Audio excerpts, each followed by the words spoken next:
at the Leipzig International School, which is where we both work. We've been colleagues now for 3 years. And today she's going to talk about honoring children's rights to promote agency. But before I let her speak and I give her the full agency, I would like to quickly introduce you to our SIG committee, our Early Childhood SIG committee. We are a group of volunteers who are very passionate about education, and we meet sometimes, well, quite often actually, and try to organize sessions with topics that can be of interest for a lot of the EC community.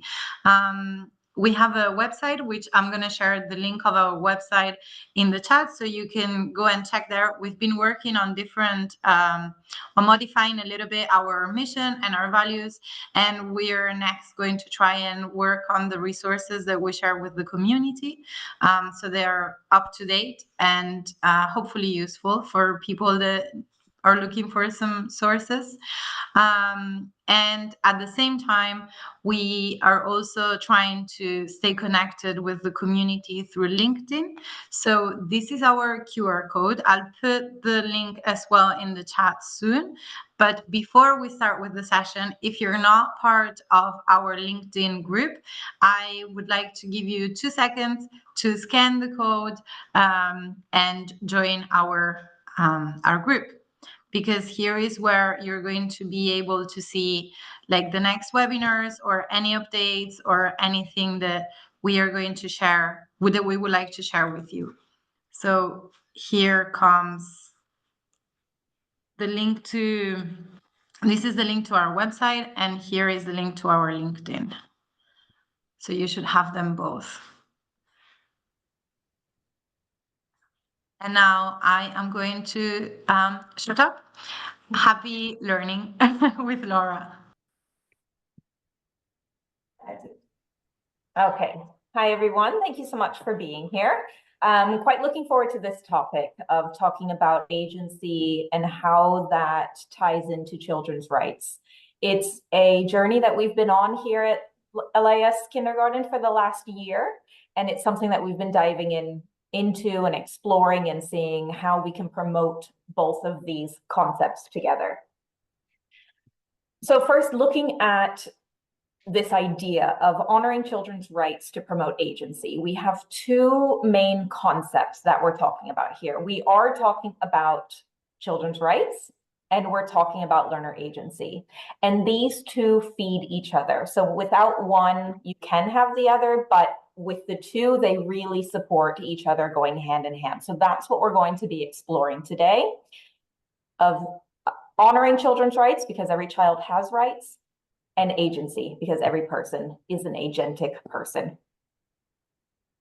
So first, when we talk about agency, that's our end goal here. Our goal, our mission, our path is to promote agency.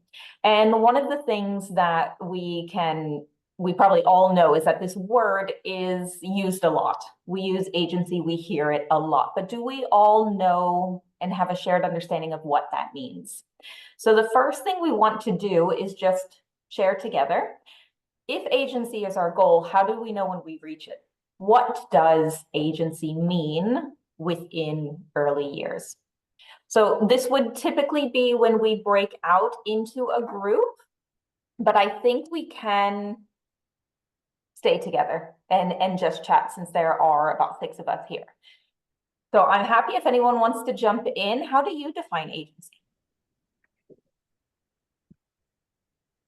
I picture agency as the children, I picture it in a classroom as a kind of functioning, moving, productive room where people are making decisions, trying, failing, and just enjoying. Yeah.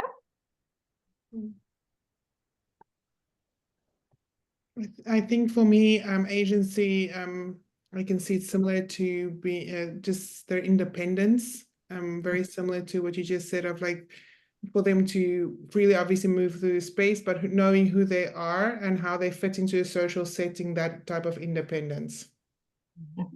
I want to add, can you hear me? I don't have my microphone on, but I'm in the same room as Laura. Can you guys hear me? Yeah. Yes. So for me, for example, like the way I would define agency is it would look like a child has independent thinking, independent critical thinking that is not specifically led by an adult, but it comes from them and the adult follows that lead of that thinking.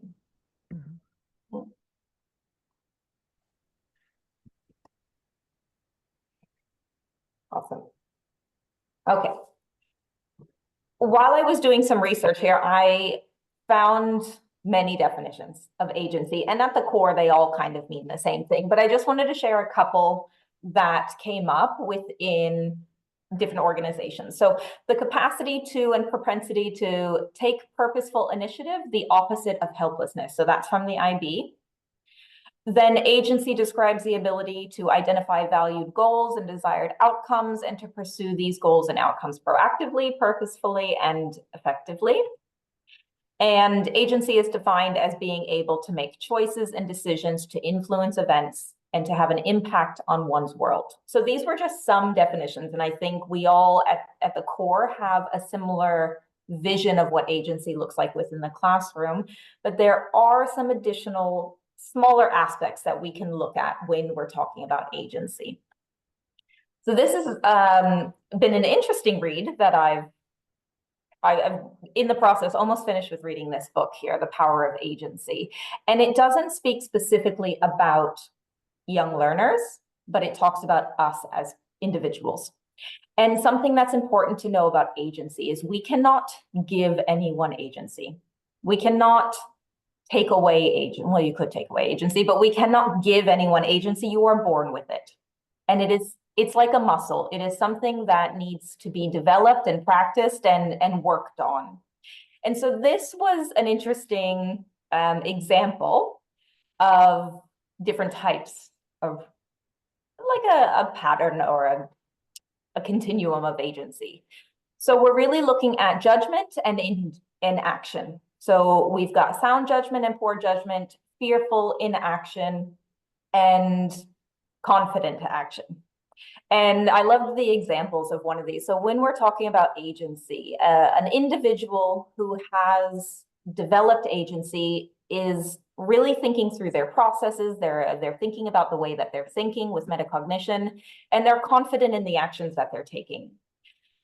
Some learners, we probably all know them, have very poor judgment or have not really thought through, but they're very confident in the actions that they're taking and they're just going for it. They've got an assignment, they're taking 5 minutes, they're finishing it, they're like, yep, done, great, I'm ready to go play on the playground, whatever that might be. So that's not entirely the goal that we're looking for here. On the left side, though, of this grid here is sound judgment and fearful inaction, so being indecisive. I can really think through my decisions, but I cannot make a final decision because I don't know if I should do one or the other, but I've thought through them. The other is then poor judgment and fearful inaction. And really, I'm just stuck. I don't know what to do. This is learned helplessness, and we're going to talk quite a bit more about what that actually means and how we might see that within the classroom. And it was quite an eye-opening thing for me when I heard that, because you can really see this in the classroom when you have a child that walks in and they don't engage in play straight away. They sit there and they're looking and they don't know where they can go. They don't know what they can play with. They don't know how to get started. They might be indecisive or stuck. And so we're going to be talking about how we can help support children to be agentic learners and not actually teach them how to be helpless. So that's really what we're going to be focusing on today. We are going to be looking at the United Nations Convention of the Rights of the Child. This is a really nice child-friendly version of it. To summarize, there's survival, development, participation, and protection. And we are going to be focusing on participation. So the Commission for Children in Tasmania says that participation is important for children because it gives them an opportunity to have a say about issues and decisions that affect them, learn new skills, have fun, and develop a closer connection to their community. As a result, programs and services created for children will better reflect their needs. So children are capable. They come to us capable, they come to us able, and it is how we engage with them that either develops their agency or promotes learned helplessness. So that's what we're going to be kind of digging in deeper into. Now, when we're talking about how to offer participation or how to encourage participation, it's really important to reflect on specific things. The participation needs to connect to the child's day-to-day lives. If it's something that does not impact them, it's not going to be a meaningful and effective participation right for them within the classroom. It needs to connect to their relevant issues, directly connected to the child. Again, something that is going to impact them at that moment, at that time, to really support them in feeling like they have a voice and that they've been heard. Addressing actual issues that relate to children. So this could be what they have for lunch, how the classroom is set up. It could be what do we play on the playground. So these are actual issues that are important for them. They might say, I don't want to have morning circle here. I want to have morning circle over there because that is a more comfortable space. So that is something that is an issue for them and it relates to their day-to-day lives, and therefore they should have a say in some of the decisions that are made. We also need to be aware that the expectations of the child are appropriate. If we're going to be including children in decision-making and allowing them to participate, we can't have unrealistic expectations because that is going to hinder the relationship between the child and the adult in the room. So we're going to talk a little bit more about that as well. And guide children learning how to make decisions, because this is a skill that needs to be learned. We don't just grow up and know how to make smart decisions. One of the things that's really great about the opportunity we have in early childhood is that we get to be there to help children learn in low stakes settings how to make good decisions, because I think we can all probably relate that when we are 18 or 20 and move out of the house the first time, we may not have made the best decisions in life because we may not have had the opportunities of how to think through them and how to make good decisions. So when we have children with us at such a young age, we are the opportunities that can be given to children on how to make these decisions, think through consequences, and actually talk about problem-solving skills. So the next question that we'll have is, what opportunities do you provide for children to practice their agency in the classroom?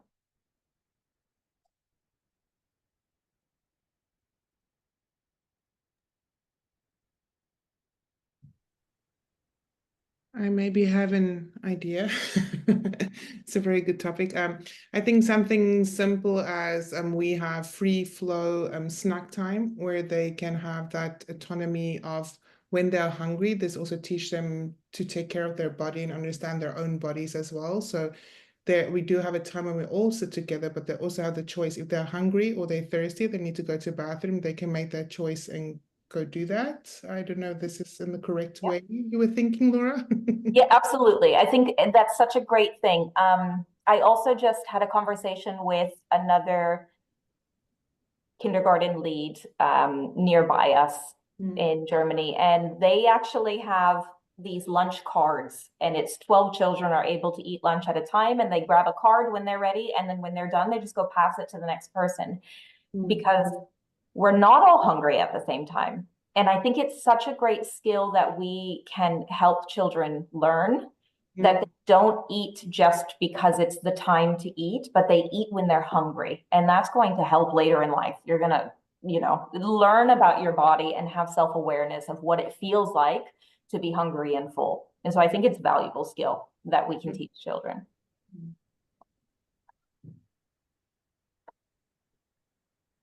So I've been doing some work with a school where we're looking at opportunities for children to make decisions about how they show the teachers what they know. So rather than the teacher setting, this is in sort of year 1 and year 2, rather than the teacher setting an expectation of what the outcome of a block of lessons would look like, the children have an opportunity to show in any way that's, I mean, there's set scaffolding in terms of what opportunities they might use. But yeah, that's really valuable. I think certainly here in the UK, a lot of it is teacher decisions. So where we trust them to make those decisions and show us in different ways is really important. Mm-hmm. I'm actually going to join you in this conversation because the outcome is exactly something that I'm working on with my team. So I currently work in primary, and I am trying to extend that agency that we try to develop in kindergarten and bring it up into primary. And obviously the conversation is a little bit harder because the academic expectations are obviously different. But what we designed this year in the timetable of the children, there is once a week, they have 2 periods in a row which we call the exploration hours. And it's divided in 4 different project areas. The kids can choose which project area they want to join. They have to stick to that project area for a trimester, but then they can work on a passion project. And I think that one of the hardest things for me to lead with the team was to kill the word outcome, because everybody was like, but we need to plan and we need to create a lesson plan, and what is the outcome? And I was like, there is no outcome. The outcome is designed by the children. We are going to, if it's a passion project, if it's something that they want to learn for themselves, that they don't have the opportunity to learn throughout the academic day, then we're going to give them those opportunities to learn from themselves, to research, to then deliver whatever they've learned, whatever they've created to the rest of the community. And some children, they will probably have nothing to share, which is also okay, because it's also okay to say, well, I didn't know how to adapt to this new type of thinking, or I wasn't ready. I wanted to be more of an observer.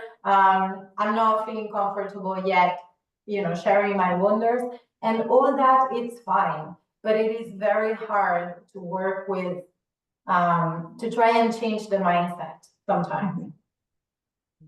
Absolutely. That's something that we've been also exploring in the kindergarten, is where can these opportunities for participation come into play? And the way that we did it, we're going to talk about a few other things in the next few slides, but we actually thought through a child's day. And it was like, what's the first thing, taking lunchtime, for example, what's the first thing that children do? Is that something that's decided by us, or is that decided by the children?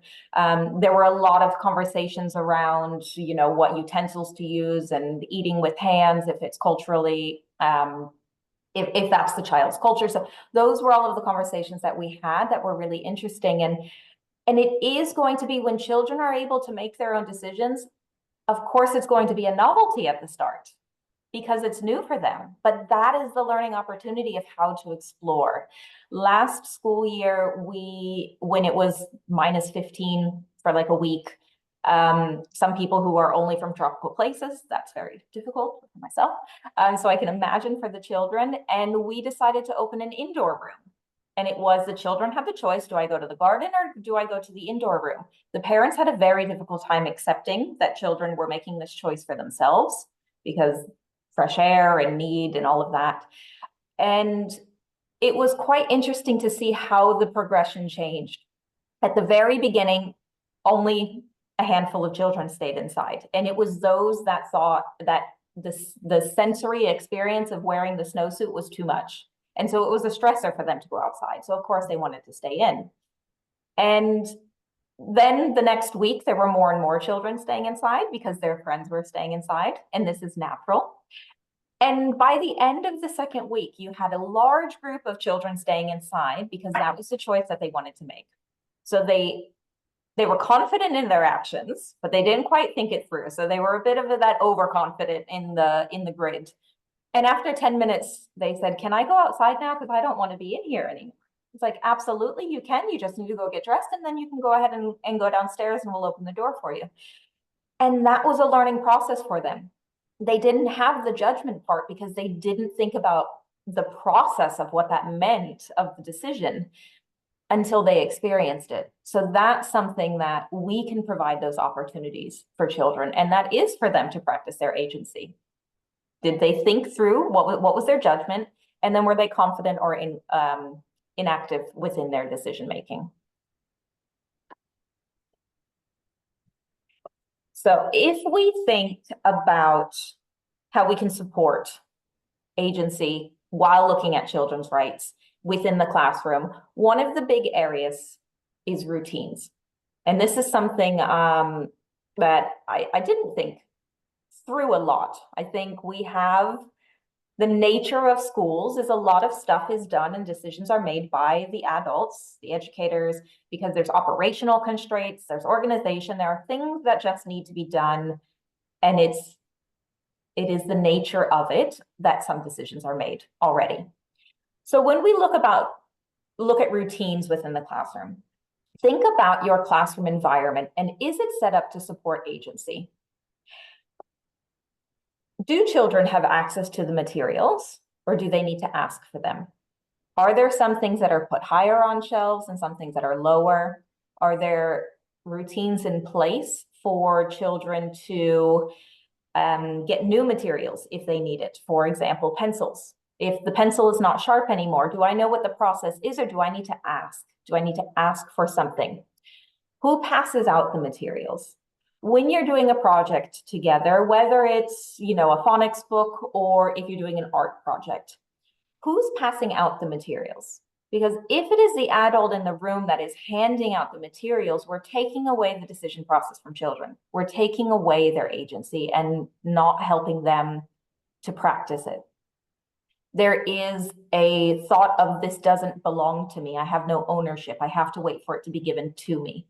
So it's thinking about even those processes of doing journals or phonics books, whether it's, some math activity, of who visually is owning that process. Is it the child or is it the adult?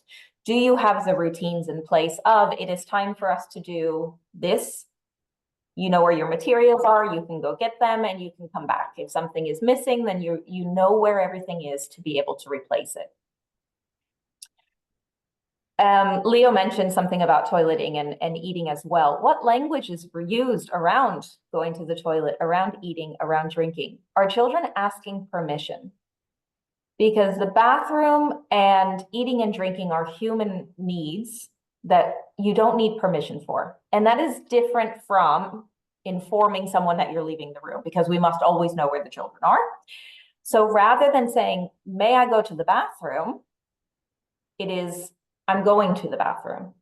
I'm leaving to go to the bathroom. I need water. I'm going to get my water bottle. So rather than asking permission for those things, it's informing us. And I had this conversation as well just last week in one of our classrooms where a child did come and say, can I go to the bathroom? And I was just talking with the educator, and she said, we tell them they don't have to ask for permission, but it's so ingrained with them that did come from somewhere. And it's, I trust you to do the right thing. Of course you can go to the bathroom. Remember, you don't need to ask, you just need to tell me. And so it's about empowering children with that language use as well. And it's little things that happen. I mean, we work in early childhood. You probably get asked 20 different times, can I go to the bathroom? So it's easy to just say, yes, of course, go.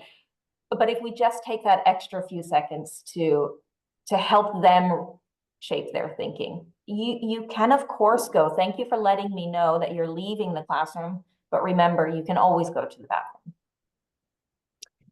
And then what language is used around play? This can also be really interesting. I've been in many classrooms where children say, can I play with this toy? So already the children don't feel like they have ownership of the materials and the toys that are in the classroom. So thinking of our language of how we can shift their perspective around play. Do they need permission to play? Play is a right of a child. They don't have to ask permission for, using the materials. If it's something that belongs to the class, then it is available for everyone.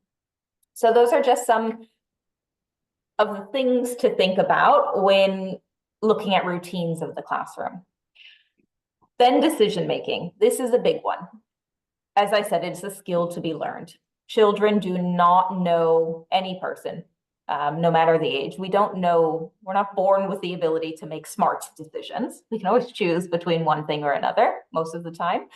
But how we use our judgment is something that is a skill to be developed, and we are here to support children to do that. So as I said, the nature of schools has changed. There's little involvement. When children come in on the first day of school, oftentimes their cubbies are set for them of location. Everything is prepared. The classroom is decorated. Books are done. Everything, they're walking into a finished product. What they had no say in along the way. They didn't have a decision of where their cubby might be. They didn't have a decision of what's the group name. They didn't have a decision of maybe who they sit next to if you have assigned seating. So there are operational constraints, of course. If you have a small lunchroom, if your children eat in a cafeteria, of course you have to do that on a timetable. If everyone needs to go to a certain special, whether it's a sports lesson at one time, there are some things that are going to be fixed that are just operational constraints that we have. But when we're thinking about decision-making, how can we find those moments for children to be involved in the process? Schools are beginning to kind of get rid of the rigidity. There are more flex time, shared spaces, open concepts. So that is supporting those operational constraints that we have. But if we think about ourselves, how many decisions are children involved in? Do they get to choose their own artwork that gets displayed? Or is that something that we just take and we hang it up? Maybe they're not proud of that piece of artwork, or actually they wanted to take it home and not put it on the board. So how are we involving those children in decision-making? It's something that belongs to them. Are we talking through decisions with them? And are we helping children reflect on the decisions that they're making? Because we can say, do you want to go outside or stay inside? And children can make that decision. But they might need a little bit more of a conversation of, okay, if we make this decision, what does that mean next? This is the decision you make, what happens next? So they're starting to see how the consequence of an action or a decision that they make, whether positive or negative, impacts them. And then that is the skill that then helps them connect that to the next decision that they make. And that's the concept that they're then learning.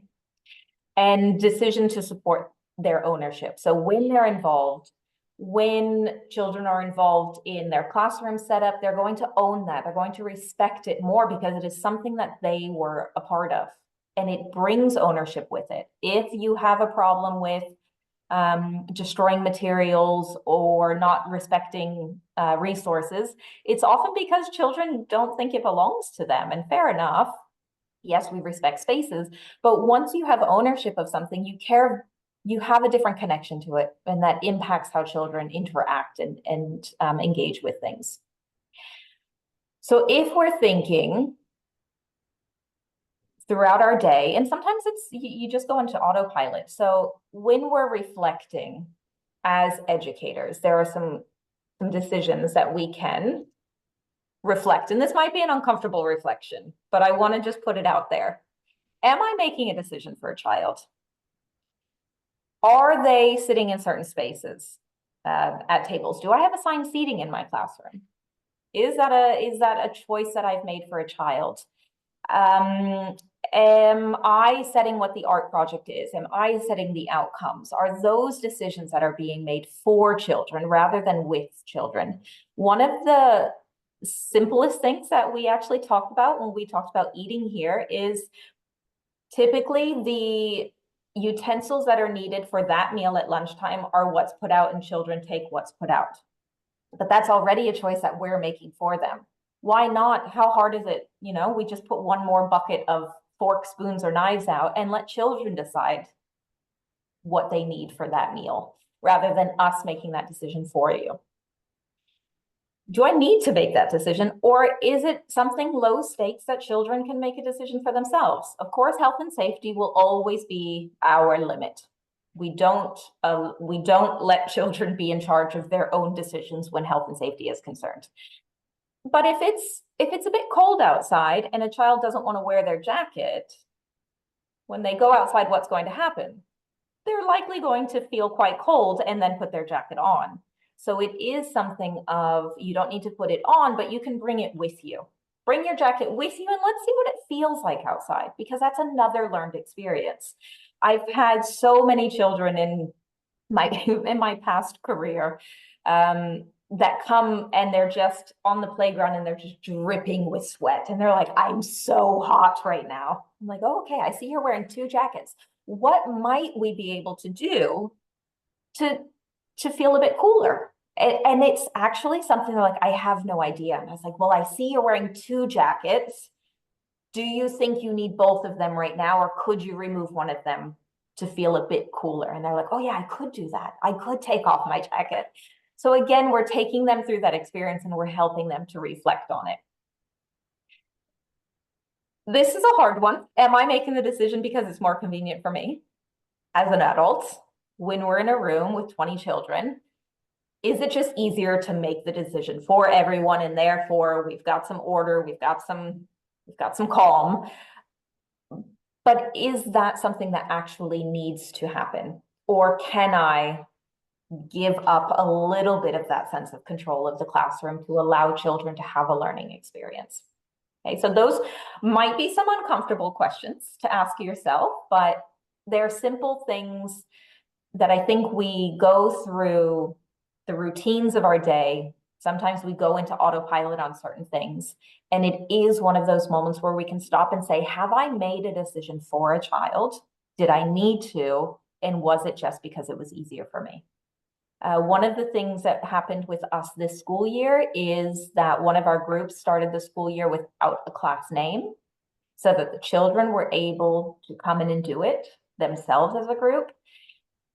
It's something that they came, the day that they voted for their class name, they came down cheering. They came down the stairs just stomping and celebrating because they had voted for their class name. Operationally, it was a bit harder for us because we needed to tell the caterer and we needed, there are some operational aspects, the school information system, but there are workarounds. There are ways that we can get around it and change it later. That's just class B for now, and they will have a name later. And then we can update everyone else. It's a slight inconvenience for me, but that's okay because now children have ownership of who they are within their group, and it has started massive curiosity within this topic for them, and they've learned so much from it. So it is something that we can see, how inconvenient is it for me, and is it something I can live with to benefit our children? So that is the majority of what we wanted to talk about. And as with anything else, that was the what and the so what. And now we want to talk about the now what. What from that resonated with you? What was something that you hadn't thought about before that I used to think and now I think? Is there something that came to your mind within your classroom that was kind of like that aha moment that you think you might shift? So I want to turn it over to everyone else to just kind of share your own thoughts.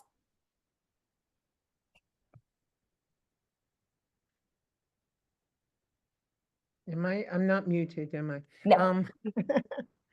It's interesting to me to think. I'm pretty open to agency. I really, really want the children. I don't know, inside me, I find helplessness very privileged or something. I think sometimes with the children, and I'm often saying, well, what would you imagine you'd have to do if your pencil breaks or something like that? Because everything is available to them. I notice when you were speaking about things like the food they can eat when they want to. I don't know if it's because we've just always done We have I mean, I think snack is like a ritual here, of hand washing and you know what I mean? And they seem to enjoy it, but it's an interesting thing. I'm thinking of the challenges for me, that I could try new things. I think snack time is a controversial thing, I think, sometimes. It's something that I've done snack time several ways, much like Leo. We used to have a snack table and you picked your name when you were finished. And it was available for 2.5 hours. You know, snack table was open for 2.5 hours at this point, and you just went when you needed to. But it is this routine that I think children enjoy it because it is the consistency. It is something predictable, and it's just been that way. And so that's what they know. And when you provide them suddenly a change of, actually, are you hungry now or not? Because you can eat snack later. That might then be a whole new experience, a whole new world for them.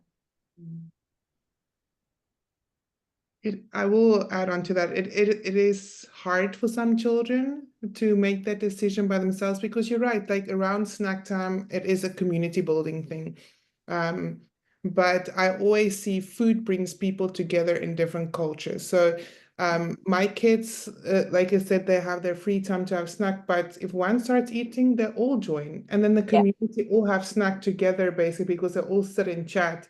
But it's just to give them that autonomy of like, oh, I want to eat right now. Obviously, lunch is not the same because, like you said, we are in a bigger organization and you need to follow all those routines. But Laura, I just loved your whole conversation, and there was a lot of things like, oh, okay, I've seen this in my classroom, because lunchtime my kids come to me and they need to then tell me what food they want to eat and how big portion they want as well.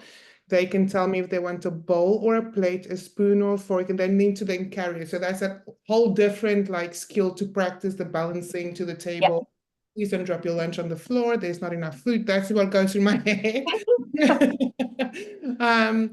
But it is really, I think the key thing you said at the end is like, sometimes these decisions, it makes us uncomfortable. And that's why sometimes we step in to just make that decision. And it's okay for us to be uncomfortable, because it's not our space at the end of the day. It's their learning space. We are just part of the environment. And this is what I try to remind myself, is that I'm there to guide them through the learning process. I am not the learning process.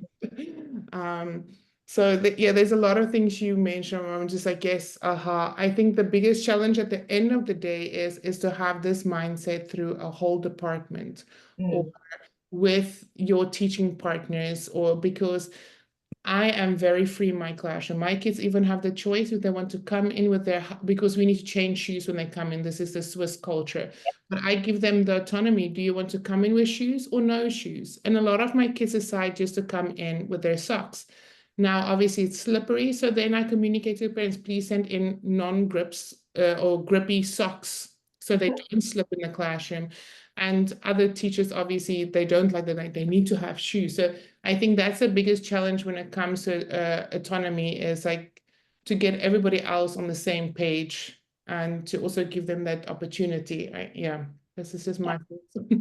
Yeah, I think that's great what you said about the learning process, because we think of that learning process, social, emotional, academic skills, but this is part of that as well. This is a learning process of how to make decisions, and for children to know that they have rights. Yeah. They can say no to things. One of the conversations that we had was about food, and there being a very fine line between coercion and encouragement of, I don't want to try it, I don't want vegetables. Well, what if you just try a little bit? No, I don't want vegetables. Just one, I'll just put it right here on your plate and it's just a little bit. But once you make that decision for the child, you've completely taken away their autonomy. And when we then talk about child protection, where's the line there? How many years is this child hearing, oh, just a little bit and it's okay? What does that mean in the long run? So how are we teaching children that they have rights to say no, and that they are respected and they're heard? And then that means no. And it's important for boundaries as well, because you have children, ours say it all the time, stop it, I don't like it, but the other person doesn't listen to them. So it's no, you must respect their words. You have to hear that person and you have to do what they say. Does it come back on us sometimes? Of course. And then that's worth a conversation as well. But children need to know that they are heard. We're not doing the world to them. We're not living their life for them. It's their life at the end of the day. So getting everyone like-minded, yes. Parents are also a challenge. Yes. Naturally. And that is then the work that we do with our parents for them to see, you're not going to catch a cold by being outside without a jacket on, but they will put the jacket on when they realize, oh, it is actually very cold outside. There are some limits. Of course, you can put boundaries into it. If you don't have a change of clothes, and if it's raining, you need to wear wet gear. If you have a change of clothes and you don't want to put on your mud pants, then you have to change. That's not an option. You have to change later because you can't just be completely soaked when it's cold outside, or just generally throughout the day. So there are some barriers, but it's talking to children about that. This is going to be the next step if this happens. Here's your choice. This is what could happen, and this is what the next step would be. So then children are prepared and they can see the full effect of their decision. I also sorry, you. No, I just want to add is like, I think a big thing to teach children is that sometimes we say no. It's not a bad word. I always tell my kids, I say no to keep you safe or your friends safe, but there's a reason for that. And I agree with you, Laura, to explain to them, because sometimes if you explain to them, they're like, oh, okay, it's also their way of making sense of what's happening around them. Yeah. Yeah, I just wanted to add to the conversation that you guys were having before in other colleagues that maybe they're not ready for that shift. The conversation that I'm having right now a lot is agency can start by giving to the children two options. You don't need to go wild. You can just start slow and start saying, okay, so you could do this or you could do that. And at least you're giving them a little bit of that decision-making power. And so maybe this helps you. It's kind of working with my team. So maybe it helps you to work with your team and help them, bring the agency a little bit more into the classrooms. And when we're talking about the learning environment, I love the idea when you say the learning environment is not my class, it's the children's class. And another way that I kind of shifted the language, I don't say anymore like Laura's class, I say third grade, for example, or grade 3C. And so I don't assign the space to a person, but I change the vocabulary to this is the space of the learners. It's not the classroom of the teacher. Yeah. One of the activities, I do assembly with our oldest learners, and we go through the learner profile and different character development skills. And when we got to reflective, it was interesting. I gave them a task that they went back with their educators and they reflected on their learning environment. And the children gave their say of, do I like where the furniture is placed? What color things are? They just reflected on the environment. And they thought it was just this marvelous thing that they got to say, oh, actually, I don't like that picture. It kind of scares me. But one of the groups said, I would really like to have some flowers on the table. And that was something that I don't know if it connected them with home or what it was, but they just wanted some visual attractiveness within the classroom.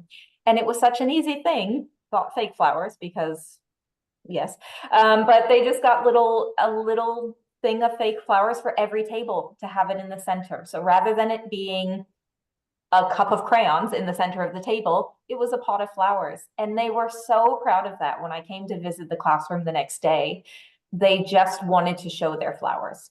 And they said, look how beautiful our room is with these flowers. And it was not something that I've ever thought about or thought that children cared about, but we can learn so much more about them as individuals and what their needs and wants are by asking them and involving them in the questions and the process. I agree.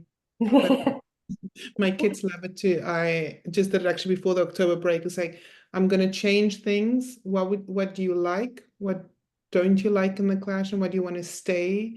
What do you want to move? And as the year goes by, well, as the months go, I will then ask them, okay, so because the furniture can roll on wheels, I'm like, okay, now you can push it. Where do you want it? And they absolutely love it. I do not like usually how they organize the room, but this is what makes sense for them. And this is also what they learn, like, oh, maybe this furniture doesn't fit here, or there's not enough space to pull out my chair. So that's also problem solving. I think giving them that agency also creates other learning skills through that process as well. Yeah.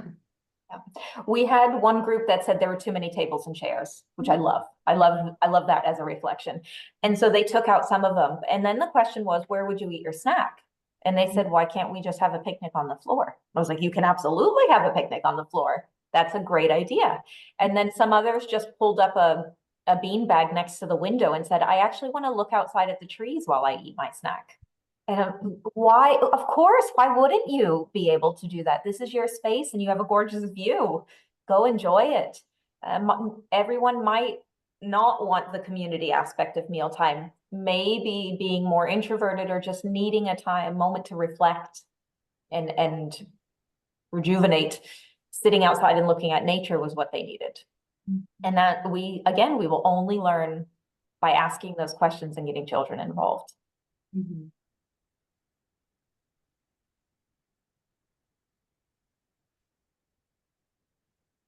I think it's so powerful and important that we have these conversations. It's amazing to sit in a space and listen to people talking this way, because certainly in the UK, it's like I said at the start, it's very controlled by teachers, and I'm really passionate about lots of the things that, discussions that you've been having. I think one of the things that stood out for me was the parental expectation and managing that and sharing, I guess probably for other staff and parents, having clear expectations and guidance on those boundaries. So to what extent are we, modeling and giving children agency, and why it's really important, so we can help people to understand. And then, what are we not going to, like you said, where are those boundaries? Because that gives people safety and security. And I think there's that misconception that, yes, we're just going to let them pick whatever they want to do. We won't keep them safe, and they can, like in the UK, I've been very much working on like curriculum decisions. And like, of course, adults have the subject specific knowledge, so they need to make the decisions about maybe the what, but there's so much more to it that if we just trust that children were born to learn, children were born to make these decisions, but we don't give them the trust.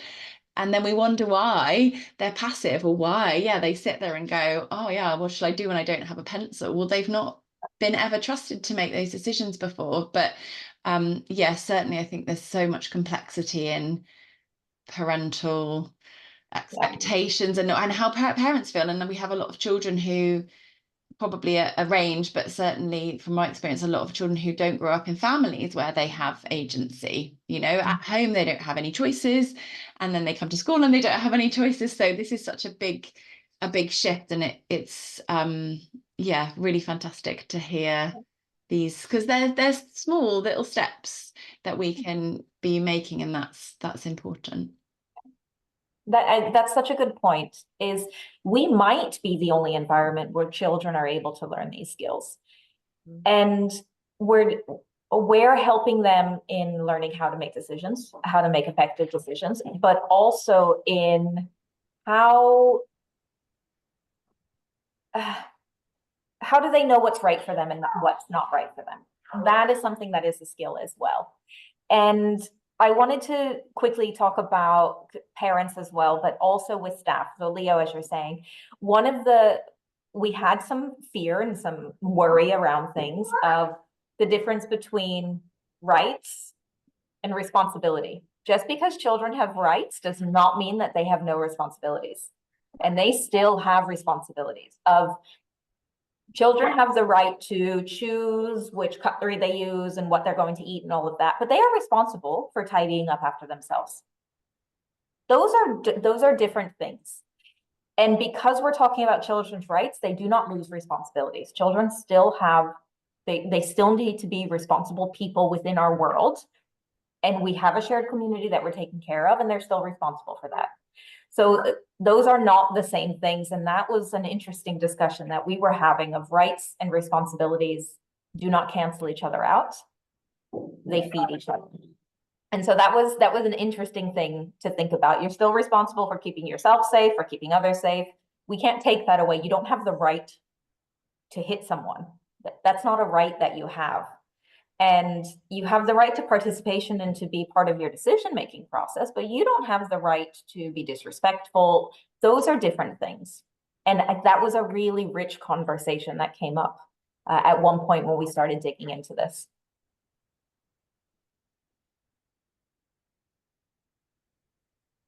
We have eyes in the room. So the kindergarten is closing and the educators are inside. So, yeah. Well, I do want to first of all thank you guys for being part of this conversation, for joining us at this time of the day, for sharing your thoughts and your own experiences in the classrooms or outside of the classroom. I hope that, I'm sure that what Laura has taught us tonight will have a great impact in your learning environments, because everything that Laura teaches has a great impact in my experience. So thank you so much to Laura too for dedicating her time to prepare this presentation and guide us through Children's Agency. Last but not least, I would like just to inform you about our next event, which we're going to share on our social media.